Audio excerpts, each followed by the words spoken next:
Hello नमस्कार दोस्तों, मैं निखिल राजस्तोगी आपका स्टडी विद निखिल पे स्वागत करता हूं। तो हम आशा करते हैं आप लोग स्वस्थ होंगे, मस्त होंगे, गर्मियों की छुट्टी का आनंद ले रहे होंगे।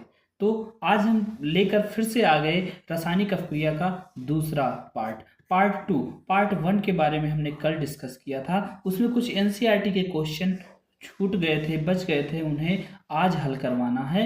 उन्हें हम आज पूरी तरीके से हल करवा देंगे। तो आज लेकर आ गए हम पार्ट टू। क्या लेकर आ गए हम? आज पार्ट टू लेकर आ गए। तो पार्ट टू के बारे में हम देखते हैं। पहले आज हम पढ़ेंगे क्या क्या, इस पार्ट टू में क्या क्या पढ़ेंगे। तो सबसे पहले पढ़ेंगे एनसीईआरटी प्रश्नों के जो प्रश्न रह गए थे उनका सॉल्यूशन करवाएंगे। जो एनसीईआरटी प्रश्न हमारे रह गए थे उनका सॉल्यूशन कराएंगे। फिर रासायनिक अपक्रियाओं के प्रकार पढ़ेंगे कि रासायनिक अपक्रिया कितने प्रकार की होती है। फिर संयोजन अपक्रिया क्या है, वियोजन अपक्रिया क्या है। फिर पढ़ेंगे विस्थापन अपक्रिया क्या है, और उसके बाद पढ़ेंगे द्विविस्थापन अपक्रिया क्या है। उसके बाद पढ़ेंगे रेडॉक्स अपक्रिया क्या होती है। तो इतने टॉपिक आज हमें कवर करने हैं। ये लेक्चर पूरा, ये चैप्टर कितने 3 लेक्चर में जाएगा पूरा। और लेकिन आपको एनसीईआरटी के क्वेश्चनों के संपूर्ण हल के साथ एक्सप्लेनेशन के साथ दिया जाएगा। उसे पूरी तरीके से एक्सप्लेन किया जाएगा और आपको अच्छी तरीके से समझाया जाएगा कि आप तक अच्छी से अच्छी नॉलेज पहुंच सके। तो आ जाइए, पहला टॉपिक हमारा क्या है, रासायनिक अपक्रिया के प्रकार। तो देखो, सबसे पहले रासायनिक अपक्रिया को जैसे आप लोग जानते हो, पहले वाला रिवाइज कर लेते हैं कि रासायनिक अपक्रिया क्या होती है। हमने कहा जब दो या दो से अधिक पदार्थ आपस में क्या करते हैं, संयोग करते हैं।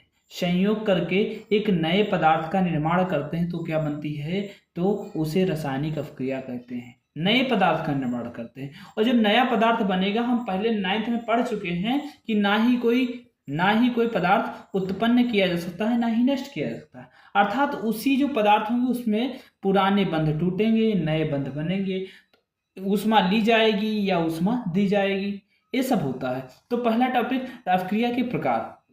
तो अपक्रियाओं के प्रकार इसमें क्यों, वैसे तो कई प्रकार की अपक्रियाएं आधार पर बांटी जा सकती हैं। इसमें 3 प्रकार की मुख्यतः पढ़ेंगे। कौन कौन से? संयोजक अपक्रिया, और क्या, वियोजन अपक्रिया, और उसके बाद क्या पढ़ेंगे, संयोजन, वियोजन और विस्थापन अपक्रिया। और क्या पढ़ेंगे इसमें, विस्थापन अपक्रिया का रेडॉक्स अपक्रियाएं पढ़ेंगे। इतनी अपक्रियाएं हम पढ़ेंगे इसमें। अब इसके बीच बीच में थोड़ी बहुत और अपक्रियाएं आएंगी जो इनसे संबंधित होती हैं। तो हमारा पहली अपक्रिया क्या है, इसी के टॉपिक पे पहली अपक्रिया क्या है कि संयोजन अपक्रिया।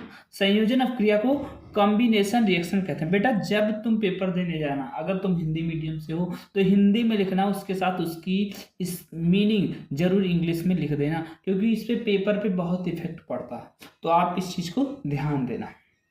तो सबसे पहले क्या है, संयोजन अपक्रिया क्या होती है।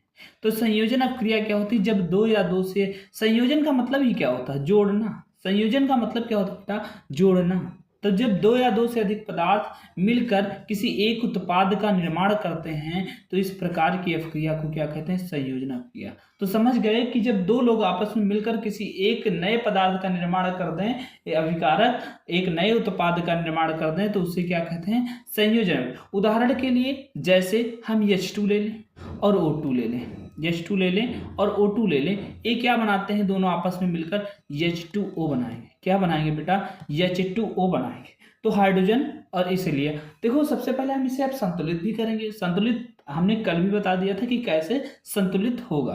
तो देखो हाइड्रोजन कितने, 2, यहाँ भी 2 बराबर है। यहाँ O कितने, 2 है, यहाँ 1 है। तो यहाँ 2 करने के लिए यहाँ भी 2 लगाओगे, यहाँ क्या करोगे, 2 लगाओगे। तो 2 2 4, हाइड्रोजन कितने हो, 4। तो यहाँ हाइड्रोजन 4 करने के लिए यहाँ भी 2 से गुणा करोगे। तो यहाँ हाइड्रोजन कितने, 4, ऑक्सीजन कितने, 2 हो गए, यहाँ भी ऑक्सीजन 2। तो ये संतुलित अपक्रिया हो गई। और यहाँ 2 अभिकारक मिलकर क्या बना रहे हैं, किसी एक अभिकारक का एक प्रोडक्ट का निर्माण कर रहे हैं। तो ऐसी अपक्रिया कौन सी हो गई, संयोजन। एक उदाहरण के लिए देखो, एक जैसे हमारा कली चूना होता है, बिना बुझा हुआ चूने के साथ अगर हम पानी डाल दें, अगर हम बिना बुझे हुए चूने के साथ क्या डाल दें, पानी डाल दें। जब हम बिना बुझे हुए चूने के साथ पानी डालते हैं तो क्या बनता है, CaOH2, यानी कैल्शियम डाइहाइड्रोक्साइड या कैल्शियम हाइड्रोक्साइड बनता है। क्या बनता है? कैल्शियम हाइड्रोक्साइड बनता है। तो और इसमें एक ऊर्जा भी निकलती, क्या निकलती? ऊर्जा या ऊष्मा भी निकलती। क्या निकलती? ऊष्मा निकलती है। तो जब हमने कैल्शियम ऑक्साइड यानी कली चूना को बिना भुजा हुआ चूना लिए उसमें पानी मिला दिया, जब पानी को मिला दिया तो क्या बना? Calcium hydroxide. और कैल्शियम हाइड्रोक्साइड बना तो एक ही प्रोडक्ट मिला। क्या मिला? एक ही प्रोडक्ट मिला। तो हम जान गए कि जब दो या दो से अधिक अभिकारक आपस में मिलकर या संयोग करके एक उत्पाद का निर्माण करते हैं तो इस प्रकार की अपक्रिया को संयोजन अपक्रिया या कॉम्बिनेशन रिएक्शन कहते हैं।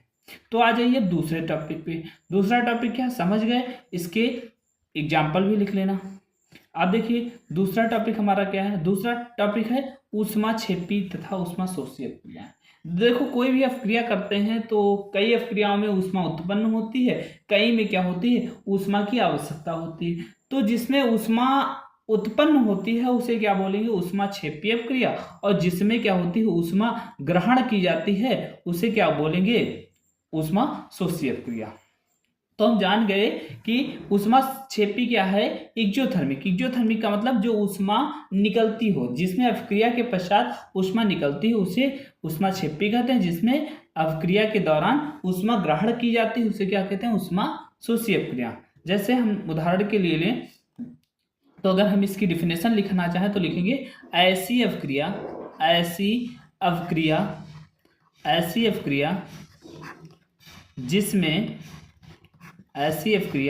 जिसमें ऊष्मा उत्पन्न होती है।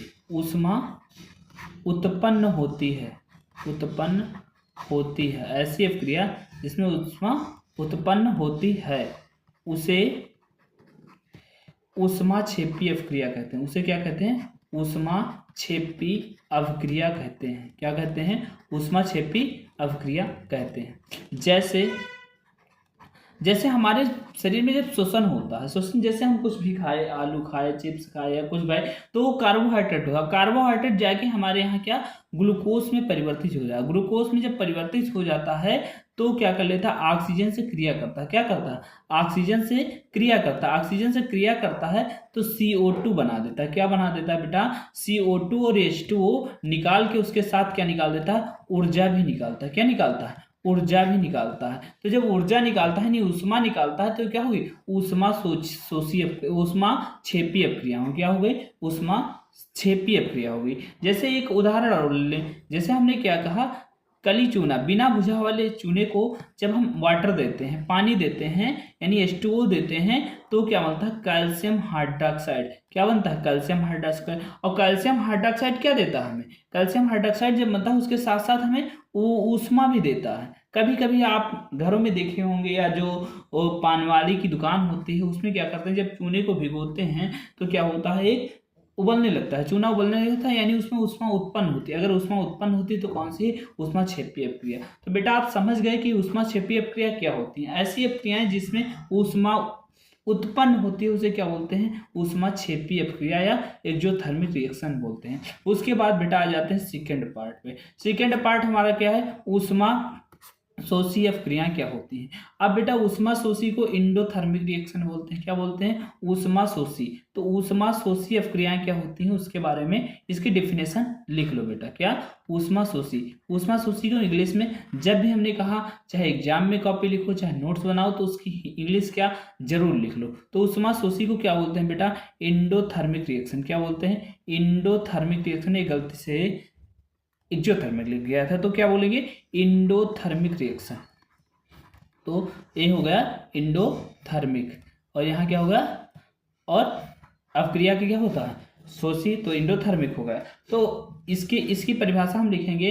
क्या लिखेंगे? ऐसी अपक्रिया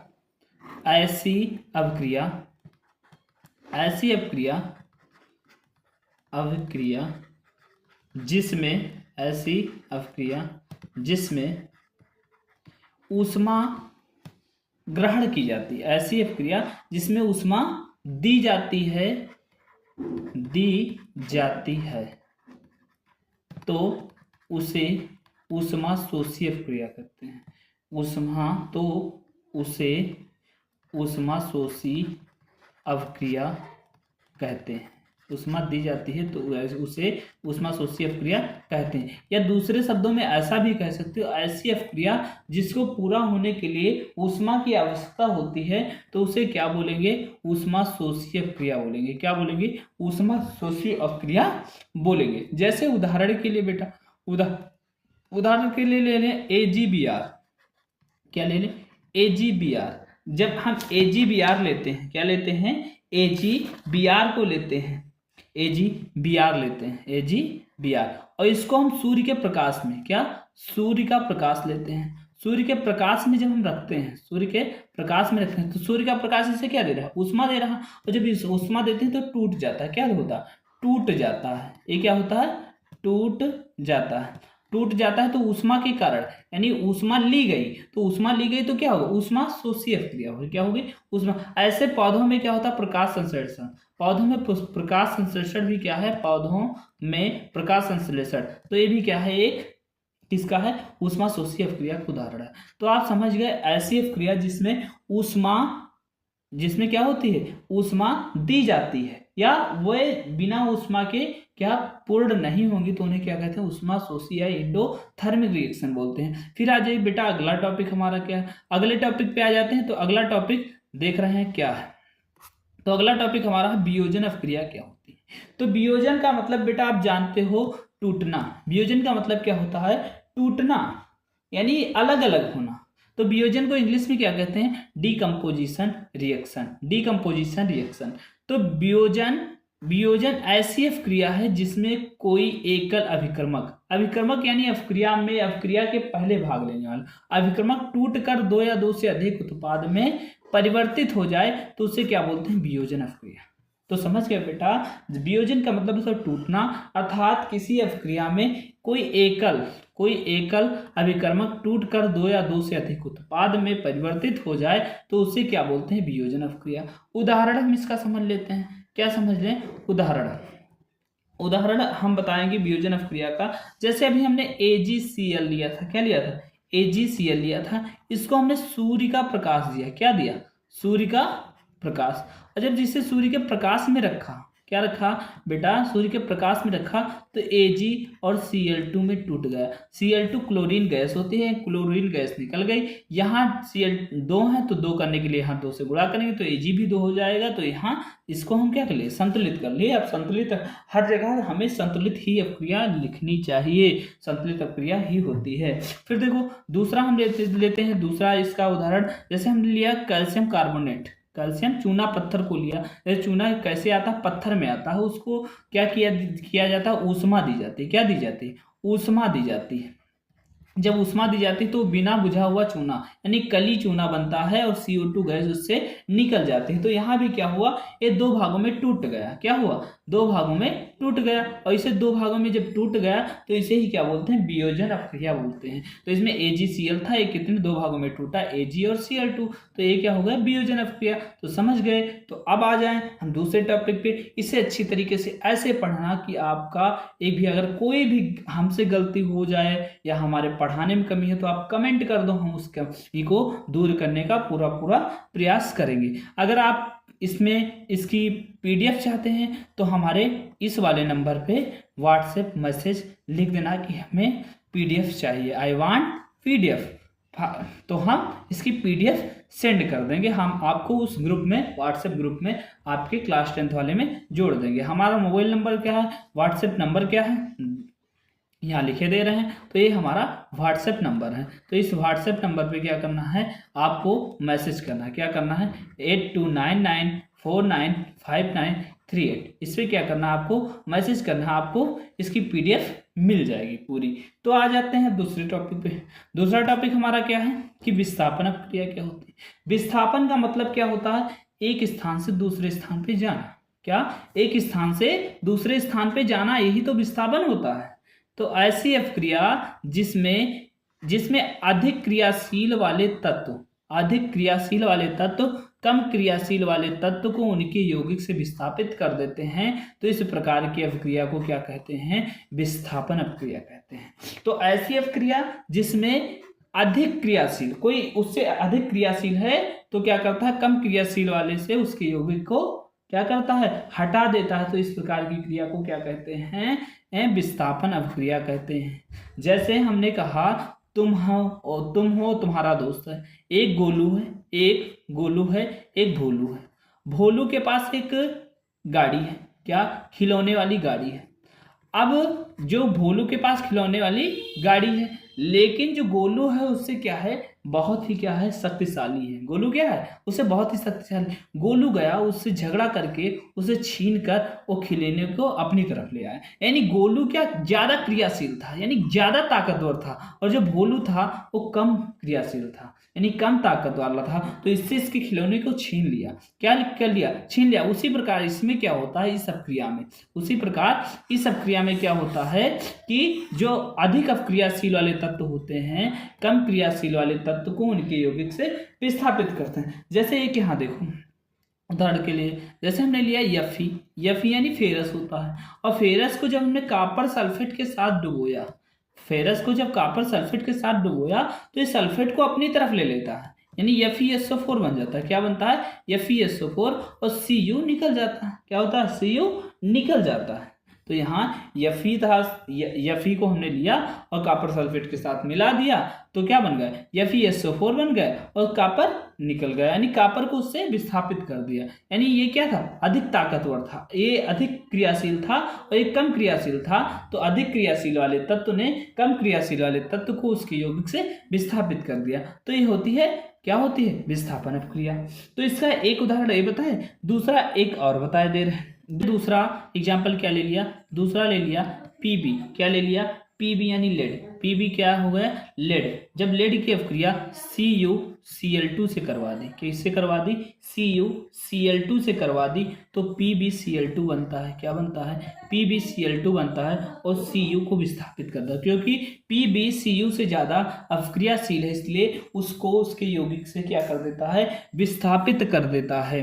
तो अब हम अगला आएंगे, अगला टॉपिक हमारा क्या है, तो हम समझ गए विस्थापन अपक्रिया क्या होती है। ऐसी अपक्रिया जिसमें दो या दो क्रियाशील तत्व, ऐसी अपक्रिया, विस्थापन अपक्रिया ऐसी अपक्रिया जिसमें अधिक क्रियाशील वाले तत्व कम क्रियाशील वाले तत्व को उनके यौगिक से विस्थापित कर देते हैं। तो इस प्रकार की अपक्रिया को विस्थापन अपक्रिया कहते हैं। इसका एग्जाम्पल कभी भी आप अपने एग्जाम में लिखें तो उसके एग्जाम्पल के साथ ही लिखें, तब भी आपको पूरे नंबर मिलेंगे। 2 नंबर का होगा तो 1 नंबर की क्या होगी, डेफिनेशन, 1 नंबर का आपका एग्जाम्पल होगा। तो आप एग्जाम्पल जरूर याद रखें। फिर आ जाते हैं दूसरे टॉपिक पे। दूसरा टॉपिक हमारा क्या है, दूसरा टॉपिक है द्विविस्थापन अपक्रिया क्या है। द्विविस्थापन अपक्रिया क्या होते हैं, जब दो यौगिकों के बीच आयनों का आदान प्रदान होता है। दो यौगिकों के बीच आदान प्रदान, द्वि का मतलब दो, विस्थापन का मतलब दोनों में क्या होता है, विस्थापन होता है, डिस्प्लेसमेंट होती है, तो उसे क्या बोलते हैं, द्विविस्थापन। जब दो अभिकारकों के बीच आयनों का आदान प्रदान होता है तो इस प्रकार की अपक्रिया को क्या कहते हैं, द्विविस्थापन अपक्रिया कहते हैं। जैसे हमने क्या लिया, Na2SO4 लिया। क्या लिया, Na2SO4 का सोल्यूशन लिया, उसमें BaCl2 का सोल्यूशन मिला दिया। क्या मिला दिया, Na2SO4 का विलयन लिया, उसमें BaCl2 का मिला दिया, तो हमको इससे क्या मिलता है, BaSO4 बन जाता है। क्या बन जाता है, BaSO4 बन जाता है, और प्लस में क्या बन जाता है, NaCl बन जाता है। क्या बनता है, NaCl। Cl यहाँ Na कितना था, 2, Cl कितना था, 2, तो इसलिए यहाँ 2 लगा दिए, और ये क्या हो गई, पूरी तरीके से बैलेंस हो गई रिएक्शन। तो इसमें देखो दो यौगिक कितने थे, 2, इनके आयन देखो SO4 बदल गया और Cl2 बदल गया, तो दोनों के आयन आपस में बदल गए। तो दोनों के आयन जब बदल गए तो इसी प्रकार की अपक्रिया को क्या बोलते हैं, द्विविस्थापन अपक्रिया कहते हैं। क्या कहते हैं बेटा, द्विविस्थापन अपक्रिया कहते हैं। और इसी में क्या होता है, एक अवक्षेप बनता है। जैसे ये विलयन थे, दोनों विलयन को जब आपस में हमने क्या कर दिया, मिला दिया, तो विलयन के अंदर हमारे छोटे छोटे ठोस कण बनने लगते हैं। किसके, NaCl के अवक्षेप बनने लगते हैं। क्या बनते हैं, अवक्षेप बनने लगते हैं। तो ये ठोस चीज है, अवक्षेप यानी जो ठोस क्रिस्टल बनने लगे तो ये अवक्षेप बनता है, इसे बोलते हैं अवक्षेप बनता है। तो अवक्षेप को जब बनने लगता है तो इसे अवक्षेपीकरण अपक्रिया भी बोलते हैं। क्या बोलते हैं, अवक्षेपीकरण अपक्रिया, करण अपक्रिया बोल देते हैं। जब द्विविस्थापन अपक्रिया में दो अभिकारकों के बीच आयनों का आदान प्रदान होता है तो उसमें कुछ ठोस कण बनने लगते हैं विलयन में, यानी विलयन का अवक्षेपण होने लगता है, तो इस क्रिया को क्या बोलते हैं? अवक्षेपीकरण क्रिया बोलते हैं। तो ये अगर पूछ ले तो ये भी लिख देना, क्योंकि एनसीईआरटी में दिया गया है तो शायद पूछ भी सकता है।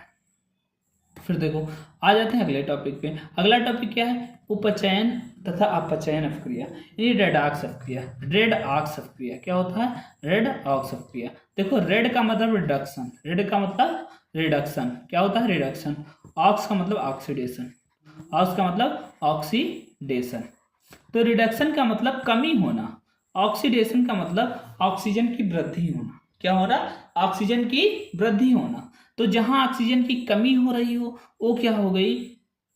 रेडॉक्स अपक्रिया, रेड यानी रिडक्शन या अपचयन हो गया। और जहां क्या हो रही हो? वृद्धि हो रही हो, क्या हो गया? उपचयन अपक्रिया। तो हमारी जो उसमें वैसे तो उपचयन का मतलब जहां इलेक्ट्रॉनों की कमी हो रही हो वहां उपचयन होता है, जहां इलेक्ट्रॉनों की वृद्धि हो रही हो वहां क्या होता है? अपचयन। लेकिन आपके सिलेबस के अनुसार जो डेफिनेशन दी गई है कि जहां ऑक्सीजन की वृद्धि हो रही हो, जहां ऑक्सीजन की वृद्धि हो रही हो उसे ऑक्सीडेशन कहते हैं। क्या कहते हैं? ऑक्सीडेशन। और जहां क्या हो रही हो? ऑक्सीजन की कमी हो रही हो उसे क्या बोलते हैं? रिडक्शन। क्या बोलते हैं? रिडक्शन। तो इसे हम डेफिनेशन के साथ समझ लेते हैं क्या होती है। डेफिनेशन के साथ हमें इसको समझना पड़ेगा ये क्या होती है। तो डेफिनेशन के साथ हम आपको समझा रहे हैं कि जब किसी अभिक्रिया में ऑक्सीजन की वृद्धि होती है, जब किसी अभिक्रिया में ऑक्सीजन की वृद्धि होती है, जब किसी अभिक्रिया में ऑक्सीजन की वृद्धि होती है, ऑक्सीजन की वृद्धि होती है तो उसे ऑक्सीकरण अपक्रिया, तो उसे ऑक्सीकरण या उपचयन अपक्रिया कहते हैं। ऑक्सीकरण या उपचयन अपक्रिया कहते हैं। क्या कहते हैं? उपचयन अपक्रिया कहते हैं, अपक्रिया कहते हैं। अब इसका एक एग्जाम्पल जरूर पढ़ना है, कहीं भी लिखना है एग्जाम्पल के साथ पढ़ना। एग्जाम्पल की उपचयन अपक्रिया कहलाती है। तो जब किसी अभिक्रिया में O2 की वृद्धि होती है तो वह ऑक्सीकरण या उपचयन अपक्रिया कहलाती है। जैसे उदाहरण के लिए हमने कोयला लिया, क्या ले लिया? जैसे हमने कॉपर लिया, कॉपर को ऑक्सीजन के साथ क्या करवाया? जब रिएक्शन कराया या कंबंशन करवाया, कंबंशन इसका यानी दहन करवाने पे CuO बनता है। क्या बनता है? अब इसे बैलेंस के लिए यहाँ भी 2 लिख देंगे, यहाँ भी 2 लिख देंगे, तो यहाँ भी ऑक्सीजन कितने हैं? 2, कॉपर कितने हैं? 2, तो ये बैलेंस हो गई, तो ये बैलेंस कर दिया। यहाँ क्या हो रही है? ऑक्सीजन की वृद्धि हो रही, तो ये कौन सा है? उपचयन अपक्रिया। तो समझ गए उपचयन अपक्रिया क्या होती है? जब किसी अपक्रिया में O2 यानी ऑक्सीजन की वृद्धि होती है तो उसे ऑक्सीकरण अपक्रिया कहते हैं। लेकिन जहाँ क्या होती है? कमी होती है, वहाँ अपचयन अपक्रिया होती है। लेकिन एक जो इसकी प्रॉपर डेफिनेशन क्या है, जहाँ और इसकी दूसरी डेफिनेशन भी लिखवाया